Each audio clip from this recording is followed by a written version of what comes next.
les gens, j'espère que vous allez bien. Nouvelle vidéo encore, en fait je vais vous partager les conseils, les secrets, les astuces qui m'ont aidé à réussir mes études au Québec, au Canada. Je parle notamment de mes études au niveau du cégep, vu que je n'ai pas encore terminé mes études universitaires. Donc, si vous êtes intéressé par la vidéo, regardez-la jusqu'à la fin. Mettez-moi un pouce bleu pour savoir si le contenu vous a plu ou non. Vous avez des questions, n'hésitez pas à me les poser en commentaire pour aider plus de personnes qui vont se poser ce genre de questions. Donc, sans plus tarder, le premier astuce, ok? Ce conseil-là est très important. Très important. Donc, le numéro 1, c'est respecter les règles de l'établissement que vous fréquentez. En gros, respectez le code déontologique de votre école. Si votre école exige une tenue vestimentaire responsable, c'est-à-dire pas de mini-short, pas de mini-jupe, donc quand vous êtes assise, on voit vos caleçons, pas de pantalon trop serré qui laisse paraître vos culottes, pas de décolleté plongeant qui expose votre poitrine. Non seulement ça met mal à l'aise vos collègues dans la classe et aussi vos enseignants, ok?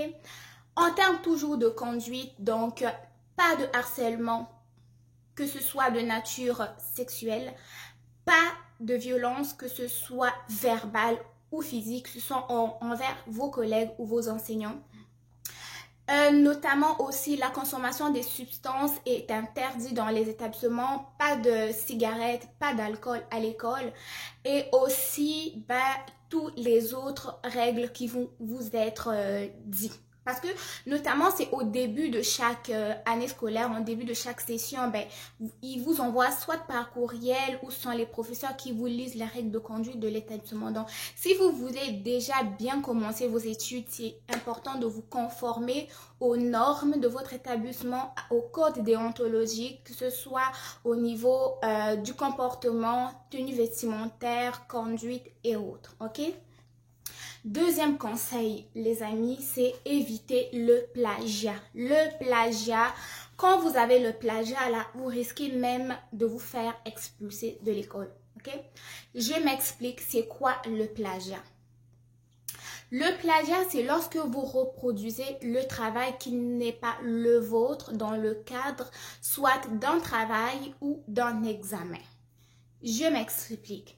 Par exemple, vous avez une dissertation qui concerne, moi je me base toujours, c'est pas, des sujets qui concernent la santé, par exemple, qui parle du tabagisme, ok? Et vous savez que ce sujet-là était revenu l'année passée et que vous avez une ou un ami qui l'a déjà fait. Et là, vous avez la géniale idée d'aller lui demander son travail et de le mettre comme le vôtre, juste changer de nom.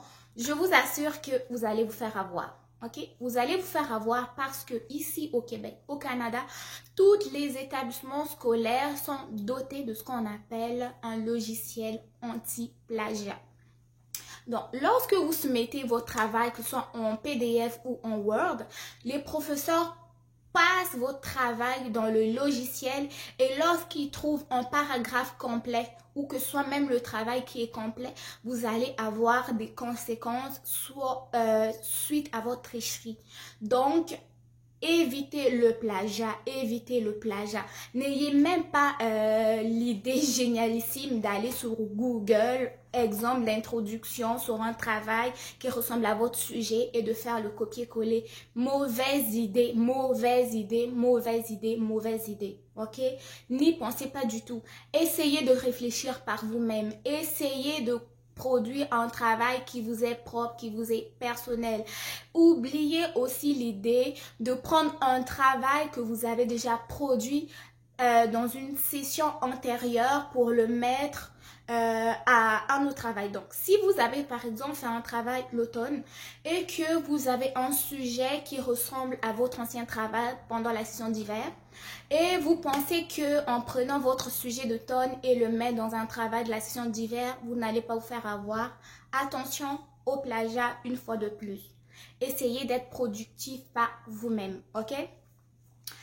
Troisième conseil concerne ce qu'on appelle le travail d'équipe. Le travail d'équipe. Ici au Québec, il y a beaucoup de travaux qui sont en équipe, que ce soit au secondaire, au cégep, même à l'université. Non seulement ça vous permet de connaître de tisser les liens d'amitié, de collègues et autres, et aussi d'apprendre un peu la façon de travailler de vos collègues aussi. Et non seulement ça aide des fois les professeurs à mieux corriger des travaux. Au lieu d'avoir 50 copies, ils vont en avoir soit 25 ou 15, tout dépendamment du nombre d'élèves dans l'équipe. En gros, ce que je veux dire en ce qui concerne le travail d'équipe, c'est d'être un coéquipier actif, ok? Produisez au même titre que les autres. N'attendez pas que les autres produisent le travail et ensuite vous allez écrire soit, je sais pas, pendant la conclusion, vous écrivez juste l'ouverture du sujet ou vous écrivez juste l'intro puis c'est fini. Non, essayez de participer d'une façon égale parce qu'il arrive que dans certains travails, les professeurs vont avoir une grille de correction de l'examen et une grille de participation des équipes. Donc, ils vont envoyer une grille à chaque élève et puis chaque élève, en fait, va évaluer son coéquipier. Donc, si vous savez déjà que vous n'avez pas participé au travail, vos amis déjà à la base, ils ne vont pas comment dire, pas protéger, mais ils vont pas vous l'épargner. Ils vont vous dire, tu n'as pas participé, tu n'as pas participé. Et ils ne vous le disent pas d'une façon orale, vous allez le savoir en ayant vu vos notes. Ok? Donc, participez au maximum au travail d'équipe d'une façon égale.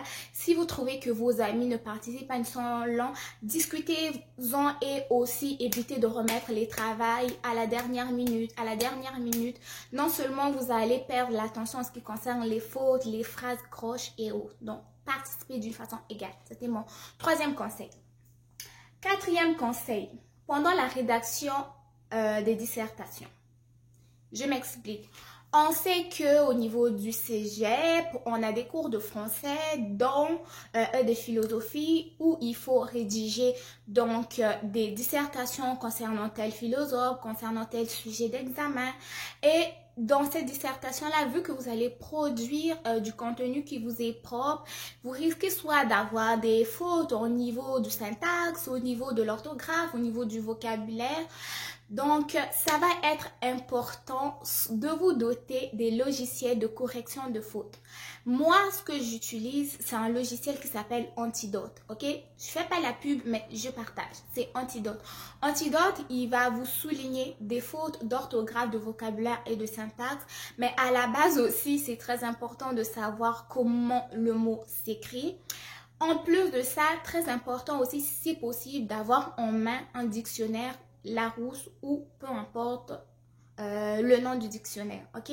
Donc, soyez sérieux dans votre travail et sachez que ici au Québec, les fautes des fois comptent pour 10%, ok? Donc, si le travail est sur 20 et que vous avez déjà moins 10% à cause des fautes d'orthographe, j'espère que votre contenu aura été très parfait pour avoir une bonne note, ok? Ce côté-là, j'espère que c'est bien entré. Cinquième astuce et l'avant-dernier, c'est les exposés oraux. Les exposés oraux, que ce soit au secondaire, au cégep, à l'université, chaque niveau, j'ai eu à avoir des exposés oraux. Ok? Et là, je vais vous avouer, je vis à chaque fois des émotions différentes. Ok? Au niveau du stress, au niveau de manque de confiance en soi, des fois aussi. Mais en gros, c'est prendre le temps. Ok? Prenez le temps. Prenez le temps. Prenez des bonnes respirations. Mais l'astuce magique qui marche le plus pour moi, c'est répéter mon exposé la veille et le jour même avant de le faire. Des fois, je me filme en train de faire mon exposé et là, des fois, je demande à ma soeur, fais comme si tu étais le public, fais comme si tu étais le professeur, essaie de m'évaluer d'une façon sérieuse. En fait, ne m'interromps pas pendant que je m'entraîne. Fais-moi ton feedback après, ok? Donc, si vous avez les membres de votre famille qui restent avec vous, n'hésitez pas à aller de leur demander de l'aide, d'évaluer l'intensité de votre voix, votre gestion de stress.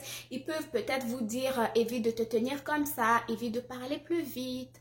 Donc c'est très important de s'entraîner avant un exposé oral parce que non seulement les professeurs vont évaluer votre attitude, votre débit vocal et votre façon de captiver l'attention de vos collègues. Donc c'est à prendre au sérieux parce que ce soit au secondaire, au cégep, à l'université, vous allez en rencontrer partout des exposés oraux. Ok?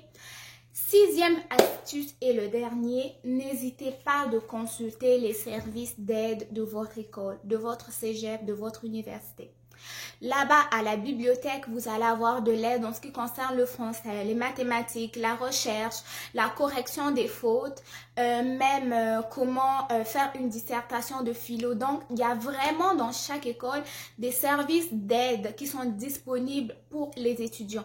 Malheureusement, la plupart des étudiants ne les consultent pas. Et moi, je pense que ici à l'université, à cause de l'école à distance, je n'ai pas vraiment eu à consulter ces services-là. Mais par contre, au cégep, je les ai utilisés beaucoup, surtout ce qui concerne le français, ce qui concerne la correction des fautes. Donc, si vous avez des difficultés, n'hésitez pas à aller à la bibliothèque, à aller chercher de l'aide. N'hésitez pas à exposer vos difficultés parce que c'est mieux de régler déjà vos erreurs en français, en dictée, en faute, en mathématiques dès le cégep et ne pas ramener ces lacunes-là au niveau de l'université parce que c'est plus strict la correction. Donc, j'espère que ma vidéo vous aura aidé. Si c'est le cas, dites-le moi en commentaire et je vous dis à très bientôt pour une nouvelle vidéo. Au revoir.